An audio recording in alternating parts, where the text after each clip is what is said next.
Welcome back to this final segment of the International Construction Law Conference.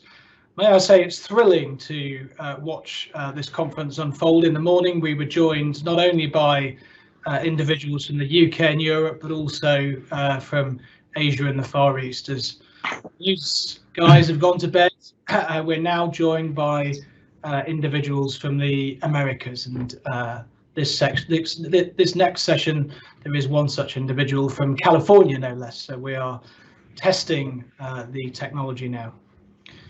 This session is entitled Getting the Story Across, the Challenges and Different Approaches to Witnesses and Document Production. We will touch on the best practice for the deployment of factual witnesses and document production on international construction disputes. For witnesses, the panel will reflect on what tribunals really value by way of witness evidence in construction disputes and how parties can best prepare their witnesses to give evidence. For documents, they'll look at issues arising from different approaches taken to disclosure and varying international rules on issues such as privilege and confidentiality. The chair for this session is James Clark. James is a partner at BCLP's International Arbitration Construction Disputes team. His practice spans domestic UK and international matters for contractor and owner clients involved in the usual array of disputes arising from the construction of projects ranging from commercial real estate developments to oil and gas process plants. James recently returned to London, and after heading the construction practice in BCLP's Singapore office for the past 3 years, he is also co-head of the firm's infrastructure sector group. James, over to you, please. Thank you very much for the introduction, and on behalf of all four of us who are talking today, thank you, the team at King's and the Academy of Experts, for coordinating and hosting today's conference. I'm delighted to be joined today by three very experienced legal practitioners in international construction disputes, and with whom we bring perspectives from the position of in-house counsel, solicitor, counsel and arbitrator on the topic that you've introduced. Firstly, I'm joined by Arjun Agarwal, is Senior Counsel in the International Litigation Management Group at oil major Chevron. He joins us today as an early bird from San Ramon in California. Arjun and his colleagues are responsible for the management of all types of disputes arising from Chevron's upstream operations outside of North America. And within that group, Arjun is specifically responsible for managing Chevron's significant construction disputes on its major capital projects globally. While he has managed arbitrations around the world, a large proportion of Arjun's matters are seated or have had their venue in London. As such, he is a seasoned litigator himself and is experienced in the conduct of construction disputes over here and familiar with many of the leading arbitrators and practitioners amongst us today. Krista is Queen's Counsel at Keating Chambers. Krista is a chartered arbitrator and is regularly appointed by the ICC and LCIA. As counsel, she has experience of international and domestic arbitration under the usual institutional ad hoc rules and has made applications and appeals to the High Court in relation to arbitration proceedings. Krista has been involved in a multitude of disputes arising from the construction of major international projects, the full gamut ranging from power stations and wind farms all the way through to entertainment venues and hotels. Prestigious examples include the Burj Al Khalifa in Dubai and the UK's largest offshore wind farm. Finally, Hamish Lal is a partner in Aikingham's Construction Litigation International Arbitration Practices. He is ranked Band 1 in both construction and international construction arbitration in Chambers and Partners, and is ranked top tier in the UK Legal 500. His focus of his practice is in major energy and infrastructure projects. He's well seasoned representing clients in the TCC, DIFC, QFC courts, and the full array of institutional arbitration venues. He's a familiar face and regular speaker at construction law events, and he's also the author of the Manual of Construction Agreements, published by LexisNexis, and an adjunct professor at the University College Dublin Sutherland School of Law. So, as James captured in this discussion, we're going to consider a recurring debate that we find ourselves reciting amongst ourselves: how best to deploy witness evidence and how best to manage document production in international construction disputes. We look at the issues, the challenges, and the different ways the parties approach this to get their story across to the tribunals. Arjun, I'm going to hand over to you to explain from the client perspective in particular why this matters so much and why it's so important in the field of construction disputes. Thanks, James. So what I thought I'd do is begin by, before getting into the debate, maybe just discussing the three truths about witness and documents in construction disputes that at least I have arrived upon through my lens sitting in-house. And the first truth is, and I think this is not going to be a surprise to most people attending this conference or who have had any interaction with construction disputes, is that by their nature, construction disputes are document and witness heavy. You know, the nature of construction projects in and of themselves require a lot of project documents, engineering documents, design documents, whatnot. And it also involves a lot of labor. And so that leads to a lot of witnesses on construction projects. So from a baseline perspective, compared to other types of construction disputes, again, are very document heavy, witness heavy. And that leads me to my second truth, which is that from that baseline, I think over the last 10 years plus, over the last decade, probably 15 years, I think we've seen an explosion, at least I'll speak from me sitting in the oil and gas industry, an explosion in the size and complexity and nature of projects. You know, 10 plus 15 years ago, we're talking about mega projects being 1, 2, 3, 4, 5 billion, maybe even $10 billion. But now, again, in the oil and gas space specifically, and specifically in LNG space, we're talking about giga projects that are worth 20, 30, 40, 50 billion dollars. And that is an exponential increase in the size and complexity of these projects. And that has a direct correlation to the amount of witnesses, the amount of documents that are involved in these types of disputes. So, you know, we're talking about a mountain of information in a construction dispute now that has to be dealt with. And that leads to the third truth, which is that construction disputes, by their nature, are just more costly. And I think that's, you know, there are always exceptions, but I think sitting in my seat and managing a lot of types of disputes, construction disputes are normally the most costly to deal with, whether it's arbitration or court. And that is directly tied to the fact that there's a tremendous amount of witness and document evidence that needs to be dealt with. And so really this panel, James, as you mentioned, is really intended on providing our perspectives on how we deal with that mountain of information, how we present it cogently to a tribunal or a judge who then has to synthesize that information in a way that, you know, enables them to, at the end of the day, make a decision, which is hopefully a favorable decision for whichever side of the line you sit on. So with that, I'll turn it back to you, James. Thanks, Sarjan. And we'll start with witnesses. The talk today is going to split in two, equal time spent on witnesses and disclosure and document production. And I'm going to start with some uncomfortable truths, really. I begin with the topic with a reminder of some of the observations directed to the legal profession by the English courts. This includes the report of the Witness Evidence Working Group from December 2019, and more recently some observations made by Mr. Justice Warby in the Administrative Court in the case of Dutta and General Medical Council, and perhaps more relevant to construction disputes, Mr. Justice Pepperell in the TCC in this year's case, Essex County Council and UBB Waste. Both of those judgments refer to the 2013 commercial court case of Guessman and Credit Suisse, in which Mr. Justice Leggett, as he then was, made the following observation about the use and credibility and reliability of witnesses. He said, the best approach for a judge to adopt in the trial of a commercial case is, in my view, to place little, if any, reliance at all on witnesses' recollections of what was said in meetings and conversations, and to base actual findings on inferences drawn from the documentary evidence and known or probable facts. This does not mean that oral testimony serves no useful purpose, though its utility is often disproportionate to its length. But its value lies largely, as I see it, in the opportunity which cross-examination affords to subject the documentary record to critical scrutiny and to gauge the personality, motivations and working practices of a witness. Above all, it is important to avoid the fallacy of supposing that because a witness has confidence in his or her recollection and is honest, evidence based on that recollection provides any reliable guide to the truth. What are the criticisms? Well, in the 2019 report of the working group, they highlighted the following recurring issues that were flagged by a survey of practitioners. They told us the witness statements are too long. They stray into legal argument. They include extensive recitation of documents.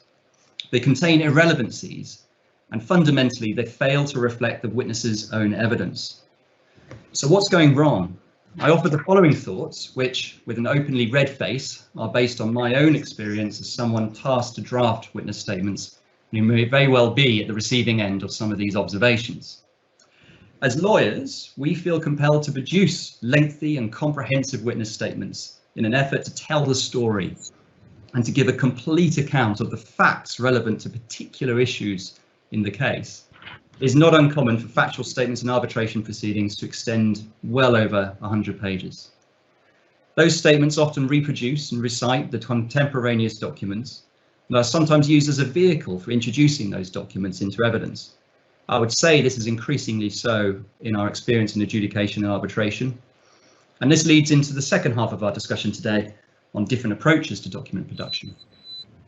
The statements are almost always drafted by the lawyer based on their appreciation of the issues of the case, their own review of the documents, and, we would really hope, proofing sessions with the witness themselves. At the end, the witness is asked to review the statement. It is frequently a significant exercise on the part of the lawyer. The witness very often has moved on to other projects or even another job, and often needs to be encouraged to spend any time reviewing the statement before signing it. We then face the challenge of ensuring that the witness is familiar with the documents and that their recollection of events and evidence is consistent with what the documentary record says. By the end of all this, the statement is rarely the witness's own words. The courts are telling us that this isn't necessary or helpful, but they are telling us that witnesses still play an important role in testing of the documentary record and portrayal of the witness's personality, motivations and practice through their oral presentation of evidence. So perhaps a little navel gazing is required amongst us.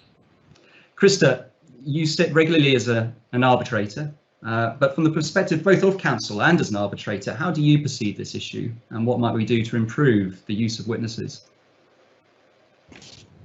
I think when we're preparing witness statements and we're thinking about who we ought to choose as our witnesses of fact, we need to consider when the arbitral tribunal is going to be considering the witnesses or the witness evidence. First of all, there are the written witness statements that James, you've spoken about. Those the arbitral tribunal will see pre-hearing. Secondly, we have oral evidence, which is subject to cross-examination. After that, the tribunal will reflect on how the witnesses have given evidence, and what they will be left with are the transcripts. And then finally, there will be that long period of tribunal deliberations and writing the award, where often counsel and clients are wondering what is going on. So how do these come across to the tribunal? Well, first of all, tribunals and members of tribunal approach cases and case preparation differently. We all know that the best record of what happened in terms of determining the facts are in the documents. But I would be very surprised for you to come across any tribunal who on day one has read all the documents, even read the core bundle. What they will do is try and get an easy way into understanding or an easy introduction to the case. They will go to the witness statements. So I think when drafting witness statements, one has to understand that they are used by the tribunal, first of all, to read into a case, to get a flavour of the issues, get a flavour of where all the parties stand.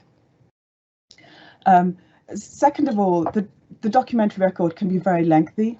It can be prosaic, as Arjun has already touched upon. We've all seen minutes of meetings, either daily minutes or weekly minutes, where the same agenda items come up every day, where we see week after week the floor on, in the restaurant area is 50% complete. And that for a tribunal is quite difficult to read through. So a witness statement that pulls out the story from those minutes is obviously useful. So that's one way we can use our witness statements to draw out what's actually the story progressing. And third, there are issues which aren't in the documentary record that need genuinely to be explored by witnesses. So for instance, the meaning of words in a contract where there might be some private understanding or private language. Even words that we may think we understand, like indirect costs or overheads and profits, may have a particular meaning depending on the jurisdiction, the local practice, or the parties may even have privately agreed certain cost heads. Second of all, rectification, where it said that, for instance, that the parties' true agreement isn't reflected in the contract. Another possible area where genuinely oral evidence is required is where there's waiver or and reliance in respect of, for instance, procedures or notice in respect of giving claims. And finally, that there may be an allegation that the documentary record is actually wrong. For instance, recently I've come across a case where it was all about how many hours the workers were on site and the costing of that, and the allegation was that the gate and turnstile data was wrong. So that's another area, for instance. So you need to pick out for witness statements those areas where truly there's a need for oral evidence. The second thing that, as a tribunal, I come to appreciate is that there are some experts who deal with the documentary record in a lot of detail. So delay experts, we heard earlier today from somebody at BlackRock. The fashion now is for an as-planned, as-built analysis. This means the expert gathers together the contemporaneous record and presents it. And as a tribunal, if that is done properly, that is a clear, objective diary or chronology that we don't need to have in our witness statements of fact anymore. So I think we need to bear that in mind when we're looking at witnesses. So what that expert evidence should hopefully do is highlight those areas where genuinely we need expert evidence. So for instance, a delay expert may say, well, at this particular stage in the programme, there were 3 activities that were standing still and delayed. A factual witness may be able to say, well, that's true, but that's because all the resources were on activity 1, activity 2 and 3 were just standing still. Just to touch on choice of witnesses, really, tribunals appreciate that this is driven by availability. Witnesses move on. They're no longer working for the company. It's difficult to get hold of them. But where there is genuinely a factual issue that's not reflected in the documents, you really need to have someone with a genuine recollection. I know as counsel that we're concerned about when we're preparing witnesses, well, how are they going to come across? Are they going to stand up to cross-examination? And I think we should bear in mind what's left after the hearing, and that's the transcript. And in some ways, in that dry transcript, what's left is what they actually said. If they make any concessions, that's really what I think we ought to be concerned with when we're preparing witnesses or trying to pick our witnesses. Who are those who are going to actually have a candid recollection, true recollection of what there is. James, I think I should probably hand over to those are my reflections from a tribunal perspective. Thank you, and just picking exactly where you left off there, Arjun, you, as in-house counsel, I can imagine it often falls upon you to marshal project teams to try and make available witnesses who have moved on, who might not necessarily wish to become witnesses. You need to understand who's the best person for the job. Are they up to it? Perhaps you could share your perspectives on how you can choose those witnesses and get the best out of them. Yeah, James, this is a really big part of what keeps me up at night at the outset of a case.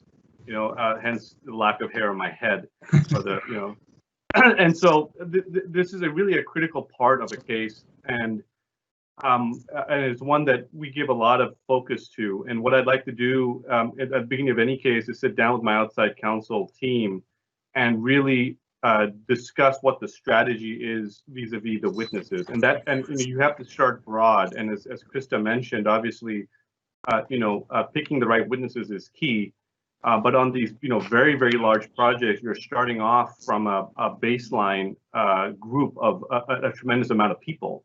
And so you have to whittle that down as a team to understand, A, who are the right people in the first instance, and then B, who are the people you want to put in front of a tribunal or a judge, right? And those are not necessarily the same thing. And so at the beginning, and what makes my life harder is on most of these projects, you're talking about witnesses, well, at least at the time that a formal dispute is afoot. Generally speaking, either the project is over or the scope of work that is subject of dispute is long over. And so, you're talking about witnesses who have moved on to other projects. In the best case scenario, they're still with the company, but they've moved on, or they've just moved on, period, from the company, and so they're now a former employee. And it's really that latter category. And if those are the people that have been identified as key witnesses that the outside counsel team, really do want to talk to, it's incumbent upon myself and my colleagues to reach out to that person, develop a relationship, get their buy-in to help. And that's quite a large ask, given some of these construction arbitrations and court proceedings can take 2 to 3 years. So what you're needing to do is get the witness agreement and time over a 2 to 3 year period to contribute to this, notwithstanding their day job. And that is a task that I think is overlooked sometimes when case assessments are done. Case assessments done on a liability basis, and you look at the legal issues at play. But I think more and more you need to understand who are the witnesses that are actually going to be available to give your case, to give that factual underpinning that underlies that legal liability, which is an important aspect of a case. And then once you find your witnesses, you've identified the lucky ones who are going to be sitting in a hearing or in court. The preparation is another part that is a very important part to prepare witness for the actual hearing. And as Krista said, at the end of the day, what you get is a transcript, and that's really what is important. And so you need to make sure that witness is well prepared. And that's why, that is an area where I've seen multiple tactics and strategies. I manage teams that are international in nature, so UK lawyers, Australian lawyers, other lawyers, and US lawyers. And the approaches to witness prep vary in jurisdictions. For example, myself, I'm a US attorney, and our fundamental basis for witness prep is doing mock cross-examinations, which is, as I've understood since I've taken over this role for the past 8 years, a bit of a taboo term in the UK and Australia, that you can't do mock examinations, as they may be violative of ethical rules in terms of coaching witnesses. And I'm not here to jump in and wade into that debate, but it's suffice to say that that is an issue from a strategic standpoint in-house when I'm putting together outside counsel teams, especially with regard to preparation of witnesses, that I have to consider as to how to best prepare that particular witness or witnesses. James, I'm going to hand it back to you. There's some very good questions arriving into the our inbox here, and one of them is to comment on on these huge projects. If witnesses aren't quite so reliable, shouldn't we be placing our focus on documents, and how else do you get the documents onto the record? On that point, Hamish, I'm going to hand over to you, if it's okay, just to kind of outline the starting point for our discussion here about the different ways we can approach document production and the issues that arise from that. Sure. Thank you, James. Well, just picking up on your comments earlier and what Lord Justice Leggett said about the importance of documents. I mean, I think it's fair to say that most people prefer documents over live oral recollections of what may or may not have happened. Documents never lie. They may not be complete, they may not be perfect, but they do give a very good index into what happened contemporaneously. And I think the skill for the tribunal often is to look at the documents and work out whether they are coherent, whether they are corresponding, and apply some legal and critical scrutiny to whether the documents give a comprehensive or meaningful picture. The other important thing about documents is that once they're read, they can't be unread. So once you can get a key document in front of the tribunal and they read it, it's very difficult then for them to ignore it or to forget it. So what is document production? What's the big fuss? And I say that because it's incumbent upon both sides to produce some sort of evidence to support their case, whether that's witness statements or documents. It would be very eccentric for a claimant to say, well, that's my case, and not produce any exhibits or any supporting documents. So there's a voluntary aspect to document production. It gets complicated or controversial because there's an inference that people only produce or share documents that they think are beneficial. So the procedure stratifies into the following, I guess. When it comes to adjudication, it's voluntary, purely voluntary. you can produce what you wish, and it's very rare that an adjudicator would order any level of disclosure or document production. I've made applications, we've never prevailed, and you can make applications that adverse inferences ought to be drawn, but again, it's adjudication. And the same goes for mediation. There's no basis to require documents be produced or compelled. Courts, well, you're really in the hands of the whatever court procedural rules apply. Krista will touch on the changes or potential changes in the UK, but primarily the courts want you to disclose as much as possible. There may be shifts now because of costs and efficiency, but the real issue is give us everything and we'll decide what's relevant. The real battleground tends to be in arbitration, where one party, the claimant, will produce what it believes is relevant, the respondent will produce what it believes is relevant. And the debate then is both parties may have the right to request further documents. And I say may because document production is not automatically in every arbitration procedure. Both parties can agree to dispense with it for whatever reason.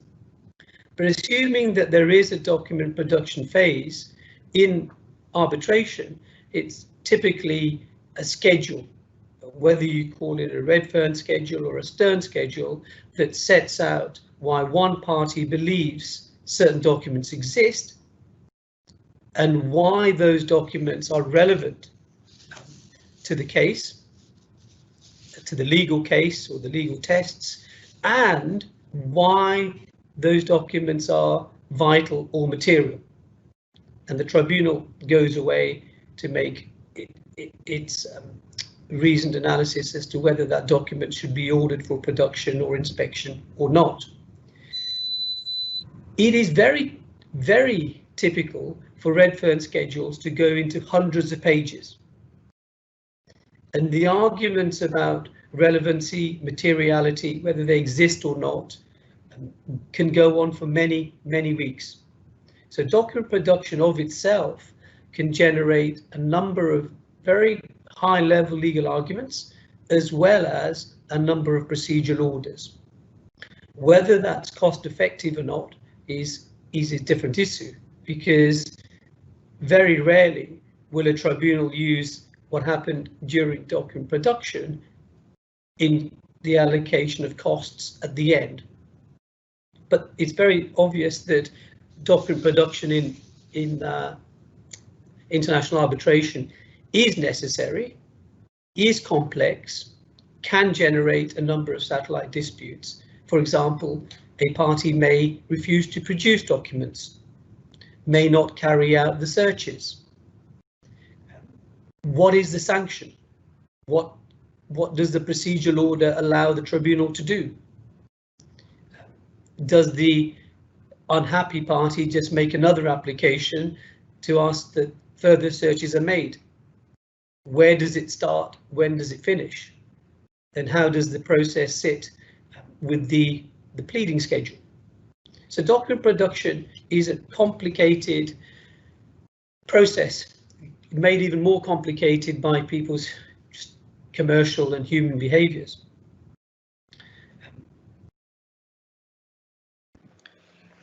Hamish, I wonder on that note whether we could move on to the added complexity that is introduced by the international nature of many of the arbitrations and how that challenges document production processes. And in particular, I'm thinking about conflicting rules that are introduced by competing laws that the parties may be operating to.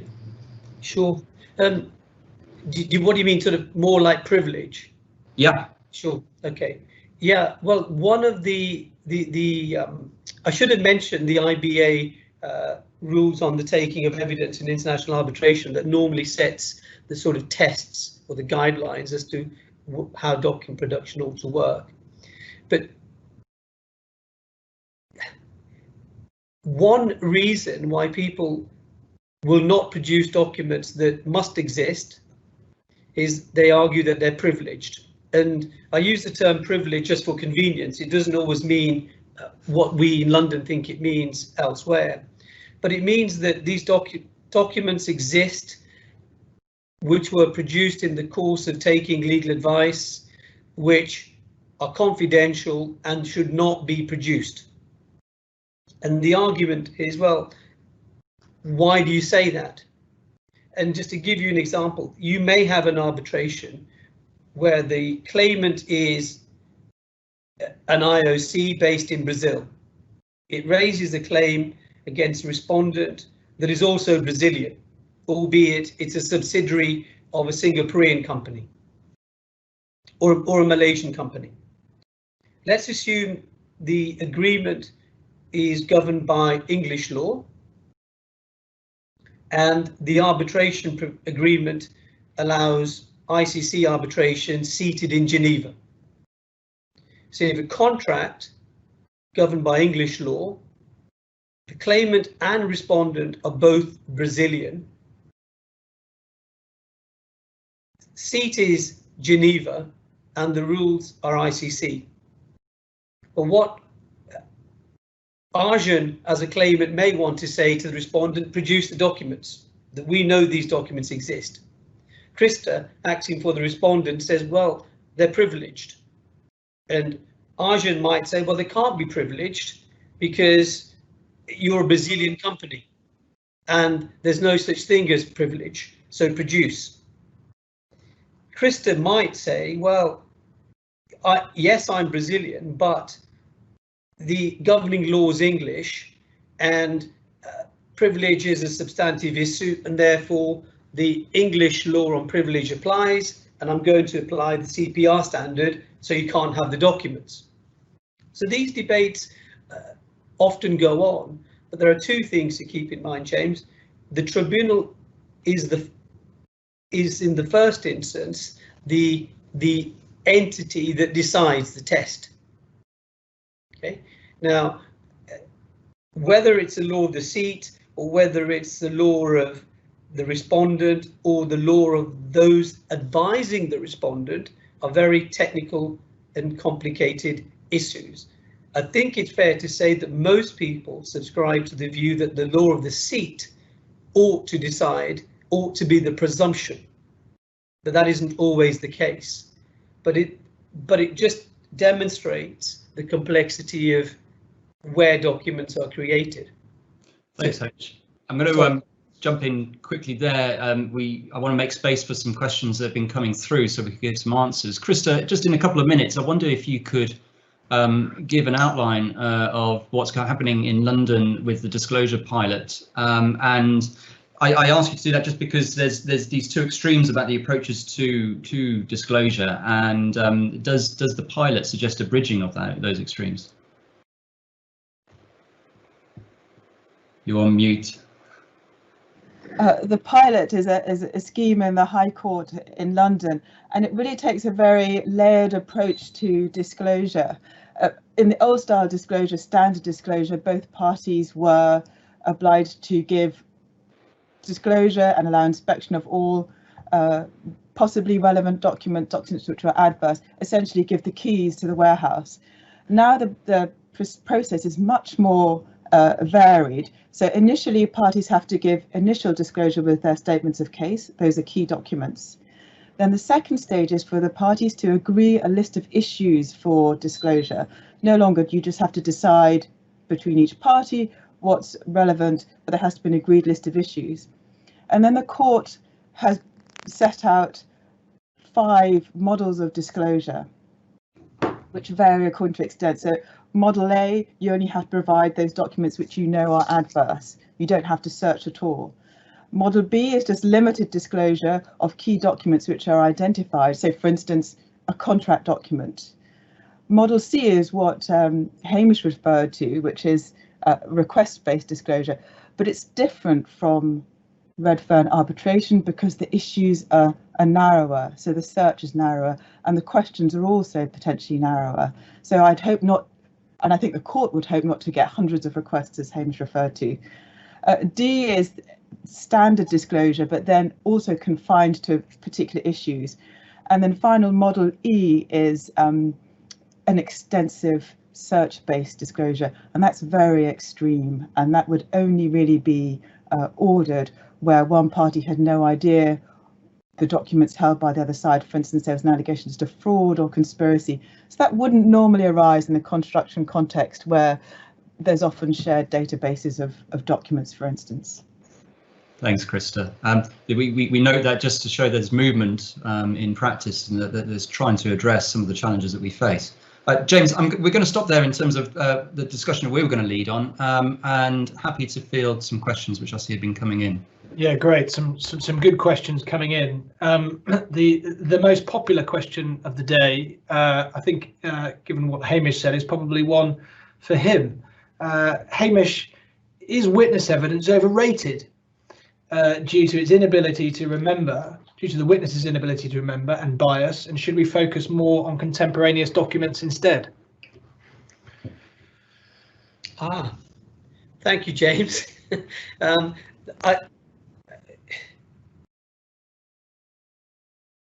I wouldn't say it's overrated. I think for all the reasons that Krista articulated, it definitely has value. It fills gaps and where the documents leave unanswered questions. I think the concept of cross-examination may be overrated. And in my experience, tribunals don't always share the advocate's enthusiasm for cross-examination. So what one may think is an excellent cross-examination may not actually yield the dividends that one page of text about corresponding documents may explain. But I also go back to James Clark's opening comment about the use of witness statements to effectively enunciate a chronology, and that may be where some of the criticism of witness statements comes in, but I wouldn't say that they're overrated. Very good, thank you. Next question, if I may. Considering the complexity and large amount of documentation that we have in construction disputes, do you consider it more convenient that construction disputes are resolved by 3-member tribunals as opposed to a single-person tribunal? Maybe that's one for James. I'm going to share that question because I think there's several factors to this. The constitution of tribunal is something that the parties need confidence in. And one of the attractions of arbitration and having a 3-person tribunal is, at least in perception, the ability to have some control over the composition, at least in part, of your tribunal, and also the background and style that the tribunal might approach issues during the course of the procedure. In my view, single arbitrator tribunals can be appropriate. I tend to think, as a gross rule, that on the large projects that we are involved with in large construction disputes, there's an inherent benefit of 3 tribunal members. I'm going to pass that question on to Arjun as well, just in terms of, from a client's perspective. I know sometimes it's really important, depending on where the client's experience from. But from a client's perspective, that issue of confidence in the tribunal and fairness and parity, how much does that weigh in your drafting and inclusion of arbitration agreements? Yeah, no, James, I think you've touched on all the reasons why, at least for most of the larger disputes, a 3-person panel or having that parity is very important to us, especially in circumstances where the opposing side is, a local government, particularly, and you want to have a diversity of the panel, especially in those types of matters. But I think your points are spot on. And our general preference is always to have a 3-person panel for what is always a very large and complicated disputes. Thanks. Very good. Let's move on then. This question is directed to Miss Lee QC, so I should direct the question to her. What emphasis if any, should the tribunal give to pleadings? Perhaps the question might be rephrased: where should pleadings rank in the order of priority for the tribunal? Well, pleadings are the starting point, and they set out each party's case, and so they are an inevitable starting point. You have to look at the pleadings to see what both parties are saying and what their cases in particular as to the legal issues. It defines the issues. But I think what the question is really after is, how should pleadings be approached in terms of their analysis of the documentary record or the facts, and to what extent you put emphasis on the pleadings rather than the witnesses and the witness statements. I think it's inevitable that there has to be some guidance from the parties through pleadings, statements of case and opening submissions to take the tribunal through the key documents. That has to happen somewhere. There's been great discussion that the place for that is not witness statements, and so I'm afraid the place for it is pleadings and submissions from the parties. And tribunals will be grateful, I'd say, for that guide through the key documents. Very good. Well, look, we are out of time, and I have a particular interest in time because my session is the next session. It remains for me to thank you, James, Arjan in particular, for getting up extremely early to join this session from California. Hamish and Krista, thank you very much indeed. You're very welcome. Thank you, James. Thank you, James. Thank you.